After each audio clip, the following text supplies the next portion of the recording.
வருடங்களாக பெரும் எதிர்பார்ப்பை ஏற்படுத்தியிருந்த பஞ்சப்பூர் பக்காவாக ரெடியாகி வரும் காட்சி. சுற்றுவட்டார மதிப்பு எல்லாம் எகிரி போச்சு. தென் மாவட்டத்தில் இருந்து இனி சுலபமா வரலாம் போகலாம்.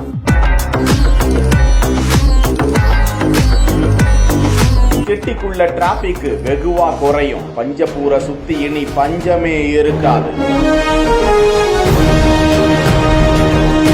தமிழ்நாட்டின் ஒரு ராஜாவாக உருவாகி வரும் பஞ்சப்பூரின் பறந்து விரிந்த காட்சி. திருச்சியின் மிக அருகில் 350 கோடி ரூபாயில் ஒருங்கிணைந்த பேருந்து முனையம் கட்டுமான பணிகள் முடிவடையும் தருவாயில் இருக்கும் காட்சியை தான் பார்த்து கொண்டிருக்கிறோம். சுமார் 50,000 பயணிகளை ஒரே நேரத்தில் சமாளிக்கக்கூடிய அந்த நிலையத்தில் மக்களுக்கு தேவையான காத்திருப்பு அறை, குடிநீர் வசதி, கழிவறை வசதி, தாய்மார்களுக்கான பாலூட்டும் அறைகள், மாற்றுத்திறனாளிகளுக்கான பிரத்யேக அறைகள், குளிரூட்டப்பட்ட தங்கும் அறைகள், ஆம்னி பேருந்துகளுக்கான தனி வழித்தடம், நாள்தோறும் 1000த்திற்கும் அதிகமான பேருந்துகள் வந்து செல்லும் அளவிற்கு பிரம்மாண்ட வசதி செய்யப்பட்டிருப்பது குறிப்பிடத்தக்கது. திருச்சி மாநகரத்திற்கு இந்த பஞ்சப்பூர் பேருந்து நிலையம் ஒரு வரப்பிரசாதமா? கருத்துக்களில் பதிவிடுங்கள்.